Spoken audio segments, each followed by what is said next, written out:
ನಮಸ್ಕಾರ. ನಾನು ಡಾಕ್ಟರ್ ಮೃತ್ಯುಂಜಯ್, ಶತಾಯರದ ಸಂಸ್ಥಾಪಕ. ಇವತ್ತಿನ ಕಾರ್ಯಕ್ರಮ ಬಂದುಬಿಟ್ಟು ರಿವರ್ಸ್ ಡಯಾಬಿಟಿಸ್. ತಾವು ನೋಡ್ತಾ ಇರ್ಬೋದು, ಪ್ರತಿಯೊಂದು ಸೋಷಿಯಲ್ ಮೀಡಿಯಾನಲ್ಲಿ ಫೇಸ್ಬುಕ್ ಇರ್ಬೋದು, ಇನ್ಸ್ಟಾಗ್ರಾಮ್ ಇರ್ಬೋದು, ಎಲ್ಲ ಕಡೆ ಎಲ್ಲೇ ಹೋಗಿದ್ರೆ ರಿವರ್ಸ್ ಡಯಾಬಿಟಿಸ್ ಅಂತ ಒಂಚೂರು ಸರ್ಚ್ ಮಾಡ್ತಾ ಇದ್ದಂಗೆ ಸಾವಿರಾರು ಅದ್ರ ಬಗ್ಗೆ ರಿಲೇಟೆಡ್ ವೀಡಿಯೋಸು ಅದೆಲ್ಲ ಬರ್ತಾ ಇರುತ್ತೆ. ಬಟ್ ಇಲ್ಲಿ ನಾವು ಮಾಡ್ತಾ ಇರ್ತಕ್ಕಂಥ ಪ್ರೋಗ್ರಾಮ್ಗೂ ಆ ಪ್ರೋಗ್ರಾಮ್ಗಳಿಗೂ ಒಂದು ತುಂಬ ದೊಡ್ಡ ವ್ಯತ್ಯಾಸ ಏನು ಅಂತಂದರೆ, ಈ ನಾವು TV9 ವಾಹಿನಿಯವರಿಂದ ಅವರ ಒಂದು ಜೊತೆ ಕೂಡಿ ಜನಕ್ಕೆ ಒಂದು ಅವೇರ್ನೆಸ್ ತರೋಣ. ಇದು ರಿವರ್ಸ್ ಡಯಾಬಿಟಿಸ್ ಅಂದರೆ ಏನು, ಆಗುತ್ತಾ ಇಲ್ವಾ, ಆಗೋದಾದರೆ ಹೇಗಿರುತ್ತೆ, ಏನೇನು ಚೇಂಜಸ್ ಬರುತ್ತೆ, ಎಷ್ಟು ದಿವಸ ಟೈಮ್ ತೊಗೊಳುತ್ತೆ, ಅದಕ್ಕೆ ಏನೇನು ಮಾಡ್ಬೋದು, ಅದನ್ನೆಲ್ಲ ಒಂದು ಸ್ವಲ್ಪ ಡೀಟೇಲ್ ಆಗಿ ನಮ್ಮ ವೀಕ್ಷಕರಿಗೆ ಅನುಕೂಲ ಆಗಲಿ ಅಂತ TV9 ವಾಹಿನಿಯೊಂದಿಗೆ ನಾವು ಕೈ ಜೋಡಿಸಿ ಈ ಪ್ರೋಗ್ರಾಮ್ನ ಮಾಡ್ತಾಯಿದ್ದೀವಿ. ತಾವು ನೋಡಿರ್ಬೋದು, ಎಷ್ಟೊಂದು ಕಾರ್ಯಕ್ರಮಗಳು ಈ ಥರ ರಿವರ್ಸ್ ಡಯಾಬಿಟಿಸ್ ಅಂತ ಏನು ಬರುತ್ತೆ ಅದರಲ್ಲೆಲ್ಲರೂ ಹೇಳೋದು ಒಂದೇ, ಇದೆಲ್ಲದಕ್ಕೂ ಈ ಥರ ಒಂದಷ್ಟು ಪ್ರಾಡಕ್ಟ್ಸ್ ಇದೆ, ಈ ಥರ ಒಂದಷ್ಟು ಫುಡ್ ಪ್ರಾಡಕ್ಟ್ಸ್ ಇದೆ, ನೀವು ನಮ್ಮ ಹತ್ರನೇ ಪರ್ಚೇಸ್ ಮಾಡಬೇಕು, ಇಲ್ಲಾಂದರೆ ನಿಮ್ಮ ಮನೆಗೆ ಎವ್ರಿ ಡೇ ಬೆಳಗ್ಗೆ ತಿಂಡಿಗೆ, ಮಧ್ಯಾಹ್ನ ಊಟಕ್ಕೆ, ರಾತ್ರಿ ಊಟಕ್ಕೆ ಏನೇನು ಬೇಕೋ ಅದೆಲ್ಲ ಕಳಿಸ್ಕೊಡ್ತೀನಿ ಅಂತ ಹೇಳೋದು ಜಾಸ್ತಿ. ತಾವು ನೋಡಿರ್ಬೋದು ಎಷ್ಟೊಂದು ಸರಿ, ಯಾಕಂದ್ರೆ ಡಯಾಬಿಟೀಸು ತುಂಬ ಜನರ ತಲೆಯಲ್ಲಿ ಅದೊಂದಿದೆ, ಒಂದು ಸರಿ ಬಂತು ಅಂದರೆ ಇದು ಜೀವನ ಇಡೀ ವಾಸಿ ಆಗೋಲ್ಲ ಅಂತ. ಸೊ ಅಂಥದ್ರಲ್ಲಿ ಇವರು ರಿವರ್ಸ್ ಡಯಾಬಿಟೀಸ್ ಅಂತ ಹೇಳಿಬಿಟ್ಟು ಕೆಲವೊಂದು ಫುಡ್ ಹ್ಯಾಬಿಟ್ಸ್ನ ಚೇಂಜ್ ಮಾಡ್ಕೊಳ್ಳಿ, ನಮ್ಮ ಫುಡ್ ಪ್ರಾಡಕ್ಟ್ಸ್ನ ನಮ್ಮದೇ ಪರ್ಚೇಸ್ ಮಾಡಿ, ಇದನ್ನು ತಿಂದರೆ ಮಾತ್ರ ರಿವರ್ಸ್ ಆಗುತ್ತೆ ಅಂತ ಹೇಳ್ತಾ ಇದ್ದಾರೆ. ಹಾಗಾದರೆ ಇದನ್ನು ಹೇಗೆ ತಿನ್ನೋದು, ಇದು ಪ್ರಾಕ್ಟಿಕಲಿ ಆಗುತ್ತಾ ಇಲ್ವಾ ಅಂತ ತುಂಬ ಜನರ ಮೈಂಡಲ್ಲಿ ಒಂದು ಇದೆ. ಅದರಲ್ಲೂ ಕೆಲವೊಬ್ರು ಏನು ಮಾಡ್ತಾರೆ, ತುಂಬ ದುಡ್ಡಿರೋರು ಅದನ್ನು ಹೋಗಿ ಪರ್ಚೇಸ್ ಮಾಡಿಕೊಂಡು ಟ್ರೈ ಕೂಡ ಮಾಡಿರೋರು ಇದ್ದಾರೆ. ಟ್ರೈ ಮಾಡಿ ಆ ಫುಡ್ ಪ್ರಾಡಕ್ಟ್ಸ್ ವರ್ಕ್ ಆಗದೇ ಕೊನೆಗೆ ಮತ್ತೆ as it is normal sugar level ವಾಪಸ್ ಬಂದಾಗೆ ಹೆದರ್ಕೊಂಡು ಡಯಾಬಿಟೀಸು ವಾಸಿ ಆಗೋದಿಲ್ಲ ಅಂತ ಒಂದು ಖಚಿತ ಪಡ್ಕೊಂಡು ಮನೇಲಿ ಕೂತಿರೋರು ಕೂಡ ತುಂಬ ಜನ ಜಾಸ್ತಿ ಇದ್ದಾರೆ. ಯಾಕಂದ್ರೆ ನಾವು ಆಲ್ಮೋಸ್ಟು 26 ವರ್ಷದಿಂದ ನಾನು ಈ ಡಯಾಬಿಟೀಸ್ನ ಟ್ರೀಟ್ಮೆಂಟ್ ಕೊಡ್ತಾಯಿದ್ದೀನಿ. ತುಂಬ ವೆರೈಟಿ ಜನ ಬರ್ತಾರೆ, ಏನೆಲ್ಲ ಟ್ರೈ ಮಾಡಿರ್ತಾರೆ, ಬಟ್ ನಿಜವಾಗ್ಲೂ ವಾಸಿ ಆಗುತ್ತಾ ಅಂತ ಕ್ವಶನ್ ಕೇಳೋರೆ ತುಂಬ ಜನ ಜಾಸ್ತಿ. ಆ ಬಗ್ಗೆ ನಿಮ್ಗೇನು ಅದನ್ನು ನಿಮಗೂ ಒಂದು ಏನೇನು ತಪ್ಪು ಕಲ್ಪನೆ ಅದನ್ನೆಲ್ಲ ಸ್ವಲ್ಪ ಕ್ಲಿಯರ್ ಮಾಡೋಣ. ಅದಕ್ಕೆ ನಾವು ತುಂಬ ಮುಖ್ಯವಾಗಿ ತಿಳ್ಕೊಳ್ಬೇಕಾಗಿರೋದು, ಈ ಡಯಾಬಿಟೀಸ್ ಅಂದರೆ ಏನು, ಯಾಕೆ ಬರುತ್ತೆ, ಹೇಗೆ ಬರುತ್ತೆ, ನನಗೆ ಯಾಕೆ ಬಂತು, ತುಂಬ ಇಂಪಾರ್ಟೆಂಟು. ಒಂದು ತಿಳ್ಕೊಳ್ಳಿ, ನಾವು ಏನೇ ತಿಂತಕ್ಕಂಥ ಆಹಾರ ಏನಿರುತ್ತೆ ಅದು ಬಾಡಿನಲ್ಲಿ ಹೋಗ್ತಾ ಇದ್ದಂಗೆ ಅದು ಜೀರ್ಣ ಆಗಿ ಎಲ್ಲ ಆಗಿಬಿಟ್ಟು ಕೊನೆಗೆ ಬರೋದು ಅದು ಶುಗರ್ ಆಗಿ ಕನ್ವರ್ಟ್ ಆಗುತ್ತೆ. ಆ ಶುಗರ್ ಆಗಿ ಕನ್ವರ್ಟ್ ಆಗಿರ್ತಕ್ಕಂಥ ಆಹಾರ ಶಕ್ತಿಯಾಗಿ ಮಾರ್ಪಾಡಾಗಬೇಕು, ಟ್ರಾನ್ಸ್ಫರ್ ಆಗಬೇಕು ಅಂತಂದರೆ ಟ್ರಾನ್ಸ್ಫಾರ್ಮು, ಅದಕ್ಕೆ ಇನ್ಸುಲಿನ್ ಬೇಕು. ಇನ್ಸುಲಿನ್ ಇಲ್ಲ ಅಂದರೆ ಅದು ಸಕ್ಕರೆ ಪ್ರಮಾಣ, ಸಿಹಿ ಪ್ರಮಾಣ ಏನು ಸ್ವೀಟಾಗಿ ಕನ್ವರ್ಟ್ ಆಗಿರುತ್ತೆ ಅದು ಹಾಗೆ ಬ್ಲಡ್ಡಲ್ಲಿ ಸರ್ಕ್ಯುಲೇಟ್ ಆಗ್ತಾ ಇರುತ್ತೆ. ಅದಕ್ಕೆ ನೀವು ಬ್ಲಡ್ ಟೆಸ್ಟ್ ಮಾಡ್ತಾ ಇದ್ದಂಗೆ ಶುಗರ್ ಲೆವೆಲ್ಲು 200, 250, 300 ಅಂತೆಲ್ಲ ತೋರಿಸುತ್ತೆ. ಆವಾಗ ಏನು ಮಾಡ್ತೀರಾ ತಾವು, ಹೆದರ್ಕೊಂಡು ಈಗ ತೊಗೊಳ್ತಾ ಇರೋ ಡೋಸ್ 1 ಟ್ಯಾಬ್ಲೆಟ್ ಆಗಿದ್ದರೆ ಮತ್ತೆ ಆ ಡಾಕ್ಟ್ರ್ ಅದನ್ನು ನೋಡಿ ಇಲ್ಲ 1.5 ಟ್ಯಾಬ್ಲೆಟ್ ಮಾಡಬೇಕು, 2 ಟ್ಯಾಬ್ಲೆಟ್ ಮಾಡಬೇಕು ಅಂತ ಹೇಳಿ ಡೋಸ್ ಇನ್ಕ್ರೀಸ್ ಮಾಡಿಕೊಂಡೇ ಹೋಗ್ತಾರೆ. ಅದೇ ಥರ ಇನ್ನೊಂದಷ್ಟು ಜನ ಡಾಕ್ಟ್ರ್ ಏನು ಮಾಡ್ತಾರೆ, ಇನ್ನೊಂದು ಸ್ವಲ್ಪ ಹೈಯರ್ ಡೋಸ್ ಮೆಡಿಸಿನ್ ಕೊಟ್ಬಿಟ್ಟು ದಿನಕ್ಕೆ ಒಂದು ಸರಿಗೆ ತೊಗೊಳ್ಳಿ ಅಂತ ಹೇಳ್ತಾರೆ. ಅದು ಕೂಡ ಮಾಡ್ತೀರಾ, ಮತ್ತೆ ಒಂದು 2 ವರ್ಷ 3 ವರ್ಷ ಆಗ್ತಾ ಇದ್ದಂಗೆ ಶುಗರ್ ಲೆವೆಲ್ ಜಾಸ್ತಿ ಆಗ್ತಾನೆ ಹೋಗುತ್ತೆ. ಆವಾಗ ಆ ಮೆಡಿಸಿನ್ ವರ್ಕ್ ಆಗೋದಿಲ್ಲ. ಆವಾಗ ಏನಾಗುತ್ತೆ, ಡಾಕ್ಟ್ರು ಇಲ್ಲ ನೀವು ಇನ್ಮೇಲೆ ಇನ್ಸುಲಿನ್ ತೊಗೊಳ್ಬೇಕು, ಆವಾಗ ಚುಚ್ಕೊಳ್ಳೋಕೆ ಶುರು ಮಾಡ್ತೀರ. ಆ ಇನ್ಸುಲಿನ್ ತೊಗೊಂಡ್ರೂ ಕೂಡ ಇನ್ಸುಲಿನ್ ಎಫೆಕ್ಟ್ ಇರೋವರೆಗೆ ಮಾತ್ರ ಶುಗರ್ ಕಂಟ್ರೋಲ್ಗಿರುತ್ತೆ, ಮತ್ತು ಇಮ್ಮಿಡಿಯೇಟಾಗಿ ಶುಗರ್ ಲೆವೆಲ್ ಸ್ಪೈಕ್ ಆಗ್ತಾ ಇರುತ್ತೆ, ಅಂದರೆ ಇನ್ಕ್ರೀಸ್ ಆಗ್ತಾ ಇರುತ್ತೆ. ಆವಾಗ ಮಾತ್ರ ತುಂಬ ಜನ ನೋಡೋದು ಈ ಆನ್ಲೈನಲ್ಲಿ ಸಿಗ್ತಕ್ಕಂಥ ರಿವರ್ಸ್ ಡಯಾಬಿಟೀಸ್ ಪ್ರೋಗ್ರಾಮ್ಗಳು ಯಾವುದ್ಯಾವುದಿದೆ ಅಂತ. ಬಟ್ ನಮ್ಮಲ್ಲಿ ಒಂದು ಹೇಳಬೇಕು ಅಂದರೆ, ಇದು ಯಾವ ಬೇರೆ ಪ್ರೋಗ್ರಾಮ್ಗಳಿಗಂತೂ ಡಿಫ್ರೆಂಟು ಅಂತಂದರೆ, ನಾವು ನಿಮಗೆಲ್ಲ ಅರ್ಥ ಆಗಲಿ ಅಂತಲೇ ಒಂದು ancient secrets to reverse diabetes ಅಂತ ಒಂದು ಬುಕ್ ಬರೆದಿದ್ದಿದೆ. ಈ ನಮ್ಮ ಪ್ರೋಗ್ರಾಮಲ್ಲಿ ಮಧ್ಯೆ ಮಧ್ಯೆ ಸ್ಲೈಡಲ್ಲಿ ಬರ್ತಾ ಇದೆ ನಿಮಗೆ.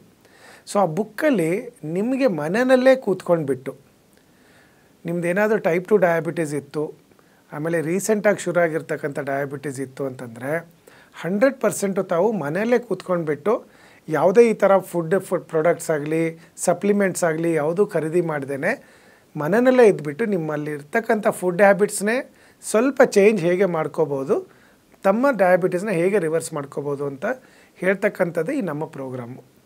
ಅದರಲ್ಲೂ ಆ ಬುಕ್ಕಲ್ಲಿ ಏನಿದೆ ಅಂತಂದರೆ, ನಾವು ತಿಂತಕ್ಕಂಥ ಫುಡ್ಡಲ್ಲಿ ಸಕ್ಕರೆ ಅಂಶ ಎಷ್ಟಿದೆ, ಈಗ ಫಾರ್ ಎಕ್ಸಾಂಪಲು ಗ್ಲೈಸೆಮಿಕ್ ಇಂಡೆಕ್ಸ್ ಅಂತ ಹೇಳ್ತೀವಿ, ಅದರಲ್ಲಿ ಸಕ್ಕರೆ ಪ್ರಮಾಣ ಎಷ್ಟಿದೆ, ಆ್ಯಪಲಲ್ಲಿ ಎಷ್ಟಿದೆ, ದೋಸೆಯಲ್ಲಿ ಎಷ್ಟಿದೆ, ಇಡ್ಲಿಯಲ್ಲಿ ಎಷ್ಟಿದೆ, ಅಕ್ಕಿಯಲ್ಲಿ ಎಷ್ಟಿದೆ, ಗೋಧಿಯಲ್ಲಿ ಎಷ್ಟಿದೆ, ಪ್ರತಿಯೊಂದರದ್ದು ನಿಮಗೆ ಸಕ್ಕರೆ ಪ್ರಮಾಣ, ಅದನ್ನು ಗ್ಲೈಸೆಮಿಕ್ ಇಂಡೆಕ್ಸ್ ಎಷ್ಟಿದೆ ಅಂತ ನಮ್ದು ಇಂಡಿಯನ್ ಫುಡ್ ಇರ್ಬೋದು, ಫಾರಿನಲ್ಲಿ ತಿಂತಕ್ಕಂಥ ಫುಡ್ ಇರ್ಬೋದು, north India, south India, coastal area, ಪ್ರತಿಯೊಂದು ಫುಡ್ ಹ್ಯಾಬಿಟ್ಸು ಗ್ಲೈಸೆಮಿಕ್ ಇಂಡೆಕ್ಸ್ ಅಂತ ಬರ್ತಿದ್ದೀವಿ.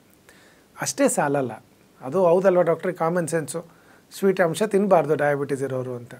ಬಟ್ ಬರೀ ಗ್ಲೈಸೆಮಿಕ್ ಇಂಡೆಕ್ಸ್ ನೋಡಿಕೊಂಡ್ರೆ ಸಾಲಲ್ಲ. ಇನ್ನೊಂದೇನು ಅಂದರೆ ಗ್ಲೈಸೆಮಿಕ್ ಲೋಡ್ ಅಂತ ಹೇಳ್ತೀವಿ. ನೀವು ತಿಂತಕ್ಕಂಥ ಏನು ತಿಂದಿರ್ತೀರ ಅದು ಗ್ಲೈಸೆಮಿಕ್ ಇಂಡೆಕ್ಸ್ ಒಂದು ಇಷ್ಟು ಅಂತ ಇರುತ್ತೆ, ಮೀಡಿಯಮು, ಹೈ, ಲೋ ಅಂತ. ಇವನ್ ನೀವು ಮೀಡಿಯಮ್ ಇರೋ ತಿಂದರೂ ಕೂಡ ಅದು ಎಷ್ಟೊಂದು ಮೀಡಿಯಮ್ ಇರೋ glycaemic index high glycaemic load ಆಗಿ ಕನ್ವರ್ಟ್ ಆಗುತ್ತೆ. ಅಂದರೆ ಇವನ್ ಅದು ಸ್ವೀಟ್ ಇರಲಿಲ್ಲ ಅಂದ್ರೂ ತಿಂದ ಮೇಲೆ, ಜೀರ್ಣ ಆದಮೇಲೆ ಅದು ಸಕ್ಕರೆ ಜಾಸ್ತಿ ರಿಲೀಸ್ ಮಾಡುತ್ತೆ ಬಾಡಿನಲ್ಲಿ. ಈಗ ಫಾರ್ ಎಕ್ಸಾಂಪಲ್ ಪಪಾಯ, ಎಷ್ಟೊಂದು ಜನ ಹೇಳ್ತಾರೆ ಪಪಾಯ ತಿಂದರೆ ಡಯಾಬಿಟೀಸವ್ರಿಗೆ ಒಳ್ಳೆಯದು ಅಂತ, ಯಾಕಂದ್ರೆ ಸಕ್ಕರೆ ಪ್ರಮಾಣ ಜಾಸ್ತಿ ಇಲ್ಲ ಅಂತ.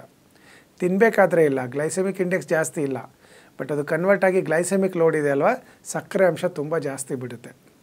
ಅದಕ್ಕೆ ಫಸ್ಟ್ ಆಫ್ ಆಲು ಡಯಾಬಿಟೀಸ್ ಇರೋರು ಪಪಾಯ ತಿನ್ನಲೇಬಾರ್ದು. ಅದೇ ಥರ ಆ್ಯಪಲ್ ಇದೆ, ಆ್ಯಪಲ್ಲು ತುಂಬ ಹಣ್ಣಾಗಿರೋ ತಿಂದರೆ ನಿಮಗೆ ಗ್ಲೈಸೆಮಿಕ್ ಇಂಡೆಕ್ಸ್ ಜಾಸ್ತಿ ಇದೆ, ಬಟ್ ಗ್ಲೈಸೆಮಿಕ್ ಲೋಡ್ ತುಂಬ ಕಡಿಮೆ ಇದೆ, ಅದನ್ನು ತಿನ್ಬೋದು. ಅದರಲ್ಲೂ ಸ್ವಲ್ಪ ಕಾಯಿ ಇರೋ ಥರ ಏನಾದರೂ ಆ್ಯಪಲ್ ಇತ್ತು, ಇನ್ನೂ ಕಂಪ್ಲೀಟ್ ಹಣ್ಣಾಗಿಲ್ಲ, ಸ್ವಲ್ಪ ಹುಳಿ ಇದೆ ಅಂದರೆ ತಾವು ಎಷ್ಟು ಬೇಕಾದರೂ ಆ್ಯಪಲ್ನ ತಿನ್ಬೋದು. ಅದರಲ್ಲಿ ಗ್ಲೈಸೆಮಿಕ್ ಇಂಡೆಕ್ಸು ಲೋ ಇರುತ್ತೆ, ಗ್ಲೈಸೆಮಿಕ್ ಲೋಡ್ ಕೂಡ ಲೋ ಇರುತ್ತೆ. ಇದೇ ಥರ ಪ್ರತಿಯೊಂದು ಫುಡ್ಡಿಂದು ಕೂಡ ನಾವು ದಿನ ಬೆಳಗ್ಗೆ ಎದ್ರೆ ಬೆಳಗ್ಗೆ ತಿಂಡಿಗಿರ್ಬೋದು, ಮಧ್ಯಾಹ್ನ ಊಟ, ಈವ್ನಿಂಗ್ ಸ್ನ್ಯಾಕ್ಸು, ರಾತ್ರಿ ಡಿನ್ನರು, ಪ್ರತಿಯೊಂದು ಫುಡ್ದು ಕೂಡ ನಿಮಗೆ ಗ್ಲೈಸೆಮಿಕ್ ಇಂಡೆಕ್ಸು, ಗ್ಲೈಸೆಮಿಕ್ ಲೋಡ್ ಕೊಟ್ಟಿದ್ದಿದೆ. ಅದು ನೋಡ್ತು ಅಂದರೆ ನಿಮಗೆ ಭಾಳ ಈಸಿಯಾಗಿ ನೀವು ಐಡೆಂಟಿಫೈ ಮಾಡಿಬಿಟ್ಟು ಆ ಕ್ವಾಂಟಿಟಿನ ವೇರಿಯೇಷನ್ ಮಾಡ್ಬೋದು. ತುಂಬ ಜಾಸ್ತಿ ಗ್ಲೈಸೆಮಿಕ್ ಇಂಡೆಕ್ಸ್ ಇತ್ತು, ಗ್ಲೈಸೆಮಿಕ್ ಲೋಡ್ ಇತ್ತು ಅಂದರೆ ಕ್ವಾಂಟಿಟಿ ಕಡಿಮೆ ತಿನ್ನಬೇಕು. ಯಾವುದರಲ್ಲಿ ಗ್ಲೈಸೆಮಿಕ್ ಇಂಡೆಕ್ಸು, ಗ್ಲೈಸೆಮಿಕ್ ಲೋಡ್ ಕಡಿಮೆ ಇದೆ ಅದು ಎಷ್ಟು ಬೇಕಾದರೂ ತಿನ್ಬೋದು. ಇದ್ರ ಜೊತೆಗೆ ನಿಮಗೆ ಏನಾದರೂ ಡಯಾಬಿಟೀಸ್ ರಿವರ್ಸ್ ಮಾಡಬೇಕು ಅಂತಂದರೆ compulsory you have to move to remove diabetes. ಅಂದರೆ ನೀವು ಸ್ವಲ್ಪ ಓಡಾಡಿದರೆ ಡಯಾಬಿಟೀಸ್ನ ಕ್ಯೂರ್ ಮಾಡ್ಕೋಬೋದು, ಅಥವಾ ಕಂಟ್ರೋಲ್ ಮಾಡ್ಕೋಬೋದು, ಅಥವಾ ರಿವರ್ಸ್ ಮಾಡ್ಬೋದು. ಬರೀ ಡಯಟ್ ತಿಂತೀನಿ, ಚೆನ್ನಾಗಿರೋ ಡಯಟೇ ತೊಗೊಳ್ತೀನಿ ಅಂತ ಒಂಚೂರು ಓಡಾಡ್ತಾ ಇಲ್ಲ, ಫಿಸಿಕಲ್ ಎಕ್ಸಸೈಸ್ ಇಲ್ಲ, ಫಿಸಿಕಲ್ ಆ್ಯಕ್ಟಿವಿಟಿ ಇಲ್ಲ, ತುಂಬ ಸ್ಟ್ರೆಸ್ ಇದೆ ಅಂತಂದರೆ ನಿಮಗೆ ಡಯಾಬಿಟೀಸು ಬೇಗ ರಿವರ್ಸ್ ಮಾಡ್ಕೊಳ್ಳೋಕ್ಕಾಗೋದಿಲ್ಲ. ಹಾಗಂತ ಅದಕ್ಕೂ ಕೂಡ ಹೆದರ್ಕೊಳ್ಳೋದು ಬೇಕಾಗಿಲ್ಲ. ನಮ್ಮದು ancient secrets to reverse diabetes ಏನು ಬುಕ್ ಇದೆ, ಅದರಲ್ಲಿ ಎಷ್ಟೊಂದು ವೆರೈಟಿ ಯೋಗಾಸನಗಳನ್ನು ಕೂಡ ನಾನು ಪಿಕ್ಚರ್ ಸಮೇತ, ಅದರಲ್ಲಿ ಚಿತ್ರದ ಜೊತೆಗೆ ಎಕ್ಸ್ಪ್ಲನೇಷನ್ ಕೊಟ್ಟಿದ್ದಿದೆ ಹೇಗೆ ಮಾಡಬೇಕು ಅಂತ, ಆಮೇಲೆ ಎಷ್ಟು ನಿಮಿಷ ಮಾಡಬೇಕು ಅಂತ. ಯಾಕೆ ತುಂಬ ಜನಕ್ಕೆ ನಮ್ಗೆ ಅರ್ಥ ಆಗುತ್ತೆ, ಈಗಿರ್ತಕ್ಕಂಥ ಲೈಫ್ ಸ್ಟೈಲು, ಈ ಹೆಕ್ಟಿಕ್ ಲೈಫ್ ಸ್ಟೈಲ್ ಶೆಡ್ಯೂಲ್ ಇರೋದ್ರಿಂದ ಬೆಳಗ್ಗೆ ಎದ್ದೇಳೋದೇ ಹೇಗೆ, ರಾತ್ರಿ ಹೇಗಾಗುತ್ತೋ ಹೇಗೆ ಮುಗಿಯುತ್ತೋ ಅಂತ ಗೊತ್ತಾಗಲ್ಲ. ಅಂಥದ್ರಲ್ಲಿ ಮತ್ತೆ 1 ಅವರ್ ವಾಕ್ ಮಾಡಬೇಕು ಅಂದರೆ ಆಗಲ್ಲ ಡಾಕ್ಟ್ರೆ ಅಂತಾರೆ. ನಿಮ್ಮಂಥವ್ರಿಗೆ ಅಂತಲೇ ಅನುಕೂಲ ಆಗಲಿ ಅಂತ ಒಂದು 20 ನಿಮಿಷದಿಂದ 45 ಮಿನಿಟ್ಸು ಅಪ್ ಟು 1 ಅವರ್ ಮನೆಯಲ್ಲಿ ಎಲ್ಲಿ ಬೆಡ್ ಇದೆ ನಿಮ್ಮದು, ಬೆಡ್ ಮೇಲೇ ಕೂತ್ಕೊಂಡು ಸಿಂಪಲ್ಲಾಗಿ ಎಕ್ಸಸೈಸ್ಗಳು ಹೇಗೆ ಮಾಡ್ಬೋದು, ಯೋಗಾಸನಗಳು ಹೇಗೆ ಮಾಡ್ಬೋದು, ಸೂರ್ಯ ನಮಸ್ಕಾರ ಇರ್ಬೋದು, ಮೆಡಿಟೇಷನ್ ಇರ್ಬೋದು, ವಿಜುವಲೈಸೇಷನ್ ಇರ್ಬೋದು, ಅದನ್ನು ಕೂಡ ಕಂಪ್ಲೀಟಾಗಿ ಆ ಬುಕ್ಕಲ್ಲಿ ನಿಮಗೆ ತಿಳಿಸ್ಕೊಟ್ಟಿದ್ದಿದೆ.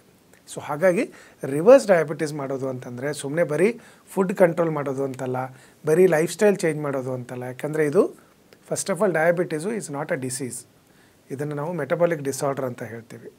ಒಂದು ಸರಿ ಬಂತು ಅಂದರೆ ಲೈಫ್ ಲಾಂಗ್ ಇರುತ್ತೆ, ಯಾವಾಗ ನೀವು ಅದನ್ನು ಸರಿಯಾಗಿ ಕೇರ್ ತೊಗೊಳ್ಳಿಲ್ಲ ಅಂದರೆ. ಸರಿಯಾಗಿ ಕೇರ್ ತೊಗೊಳ್ತು ಅಂತಂದರೆ ಕಂಪ್ಲೀಟಾಗಿ ಗುಣ ಆಗುತ್ತೆ, ವಾಸಿ ಆಗುತ್ತೆ. ಆ ಬುಕ್ ನೀವು ಓದಿದರೆ ಫಸ್ಟ್ ಆಫ್ ಆಲ್ ಡಯಾಬಿಟೀಸ್ ಅಂದ್ರೇನು, ಹೇಗೆ ಬರುತ್ತೆ, ಅದಕ್ಕೆ ಯಾವ್ಯಾವ ಥರ ಟ್ರೀಟ್ಮೆಂಟ್ ಇದೆ, ಏನೇನು ಟೆಸ್ಟ್ಗಳು ಮಾಡಿಸ್ಬೇಕು, ತಮ್ಗೆ ಗೊತ್ತಿದೆಯಲ್ಲೋ ತುಂಬ ಜನ ಪೇಷಂಟ್ಗಳಿಗೆ HbA1c 3 ತಿಂಗಳಿಗೆ ಒಂದು ಸರಿ ಅವರೇಜ್ ಬ್ಲಡ್ ಶುಗರ್ ಲೆವೆಲ್ ಮಾಡಿಸ್ಬೇಕು ಅಂತಲೂ ಗೊತ್ತಿರಲ್ಲ. ಅಯ್ಯೋ ಏನಾಗುತ್ತೆ ಡಾಕ್ಟ್ರೆ, ಹೆಂಗೂ ಮೆಡಿಸಿನ್ ತೊಗೊಳ್ತಾ ಇದ್ದೀವಿ, ಹೆಚ್ಚಿಗೆ ಹಾಕ್ಕೊಂಡೇ ಹೋಗ್ತಾ ಇರುತ್ತೆ. ಸೊ ಅದರಲ್ಲಿ ಏನಾಗಿದೆ, ಒಂದು ಸ್ವಲ್ಪ ಡೋಸ್ ಇನ್ಕ್ರೀಸ್ ಮಾಡ್ಕೊಳ್ತೀವಿ, ಬರೀ ಬ್ಲಡ್ ಟೆಸ್ಟ್ ಮಾತ್ರ ಮಾಡ್ತಾರೆ. ಅದೆಲ್ಲ ಮಾಡಬಾರ್ದು.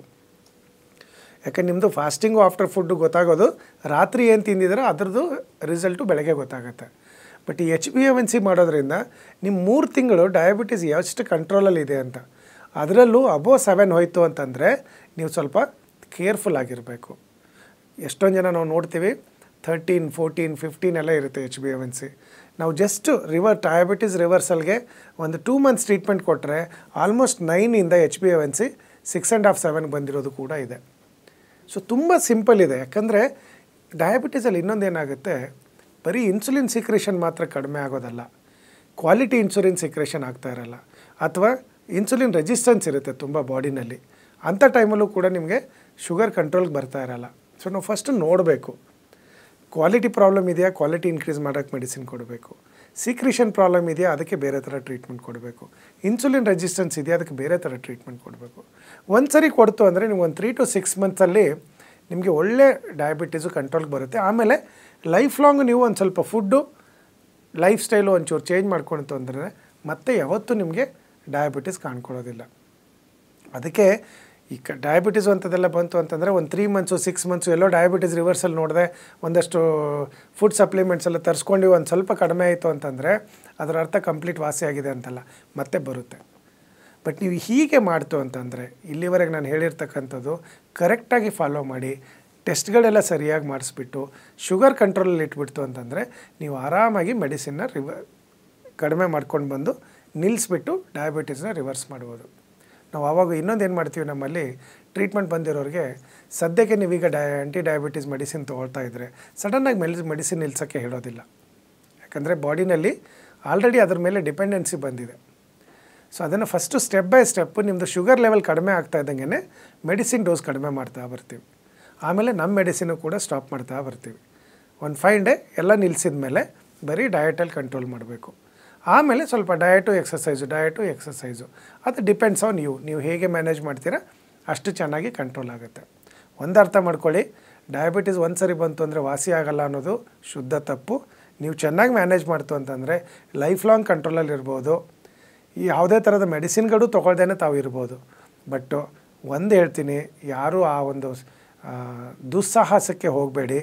ನಿಮ್ಮ ಶುಗರ್ ಲೆವೆಲ್ ಇನ್ಕ್ರೀಸ್ ಆಗ್ತಾಯಿದೆ, HbA1c ಇನ್ಕ್ರೀಸ್ ಆಗ್ತಾಯಿದೆ, ಇಲ್ಲ ನಾನು ಮೆಡಿಸಿನ್ನೇ ತೊಗೊಳ್ಳೋದಿಲ್ಲ ಅಂತ ಕೆಲವೊಬ್ರಿಗೆ ನೋಡಿದ್ದೀವಿ ನಾವು. ತುಂಬ ಕಾಂಪ್ಲಿಕೇಶನ್ಸ್ ಆಗಿ ರಿವರ್ಸ್ ಮಾಡೋಕ್ಕಾಗೋದಿಲ್ಲ. ಅದರಲ್ಲೂ ಡಯಾಬಿಟೀಸು ಔಟ್ ಆಫ್ ಕಂಟ್ರೋಲ್ ಹೋಗ್ಬಿಟ್ಟೇನೋ ಕಿಡ್ನಿ ನರಗಳ ಮೇಲೆ ಕಣ್ಣು ಮೇಲೆ ಎಫೆಕ್ಟ್ ಆಯಿತು ಅಂತಂದರೆ ರಿವರ್ಸ್ ಮಾಡೋಕ್ಕಾಗೋದಿಲ್ಲ. ಅದರಿಂದ ಹಾರ್ಟ್ ಅಟ್ಯಾಕ್ ಇರ್ಬೋದು, ಸ್ಟ್ರೋಕ್ ಇರ್ಬೋದು ಅಂತೆಲ್ಲ ತುಂಬ ಡೇಂಜರಸ್ ಡಿಸೀಸಸ್ ಆಗುತ್ತೆ. ಆದಷ್ಟು ಸಿಂಪಲ್ ಆಗಿದೆ ಡಯಾಬಿಟೀಸ್ ರಿವರ್ಸ್ ಮಾಡೋದು. ಜಸ್ಟ್ ನಿಮಗೇನಾದರೂ ಬರೋಕ್ಕಾಗ್ತಾ ಇಲ್ಲ ಅಂತಂದರೆ ಆ ಬುಕ್ ತರಿಸ್ಕೊಳ್ಳಿ. ಬುಕ್ಕಲ್ಲೂ ನಿಮಗೆ ಕಂಪ್ಲೀಟಾಗಿ ಇನ್ನೂ ಗೊತ್ತಾಗ್ತಾ ಇಲ್ಲ, ಒಂದು 2 to 3 months ಟ್ರೀಟ್ಮೆಂಟ್ ತೊಗೊಳ್ಬೇಕು ಅಂತಂದರೆ ನಿಮ್ಮದು HbA1c, ಒಂದು ಅಬ್ಡೋಮಿನಲ್ ಸ್ಕ್ಯಾನು, ಏನಾದರೂ ಫ್ಯಾಟಿ ಲಿವರ್ ಇದೆಯಾ ಅಂತ ನೋಡೋಕ್ಕೆ, fasting blood sugar, after food blood sugar ಎಲ್ಲ ರಿಪೋರ್ಟ್ಸು ಕೆಳಗಡೆ ಬರ್ತಿರ್ತಕ್ಕಂಥ ನಂಬರ್ಗೆ ಒಂದು ಸರಿ ಕಳಿಸಿ ನಮ್ಮ ಡಾಕ್ಟ್ರು ನಿಮಗೆ ಆನ್ಲೈನ್ ಕನ್ಸಲ್ಟೇಷನ್ ಫಿಕ್ಸ್ ಮಾಡ್ತಾರೆ. ಪ್ರಾಪರಾಗಿ ಟ್ರೀಟ್ಮೆಂಟ್ ತೊಗೊಳ್ಳಿ, ಪ್ರಾಪರಾಗಿ ಡಯಟ್ ಲೈಫ್ ಸ್ಟೈಲ್ ಫಾಲೋ ಮಾಡಿ 100% ನಿಮ್ಮ ಡಯಾಬಿಟೀಸ್ನ ರಿವರ್ಸ್ ಮಾಡ್ಕೋಬೋದು. Thank you.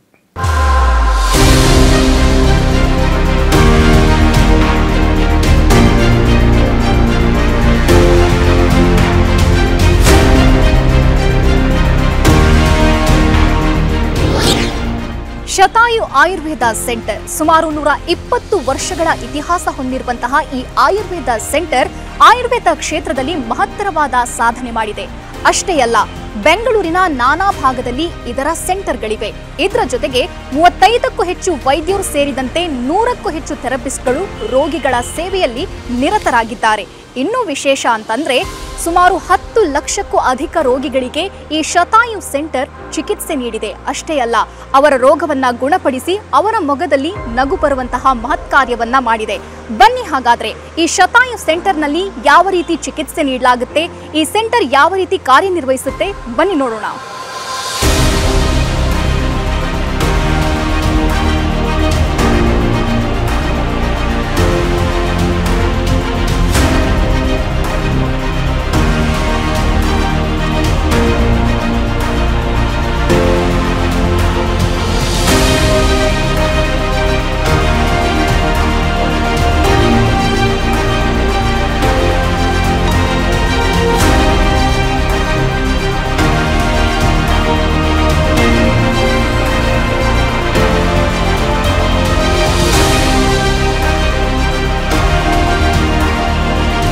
ನೋಡಿದ್ರಲ್ಲ, ಶತಾಯು ಆಯುರ್ವೇದ ಕ್ಲಿನಿಕ್ ಯಾವ ರೀತಿ ಕಾರ್ಯನಿರ್ವಹಿಸುತ್ತೆ, ಉತ್ತಮವಾದ ಚಿಕಿತ್ಸೆ ನೀಡುತ್ತೆ ಅನ್ನೋದನ್ನ.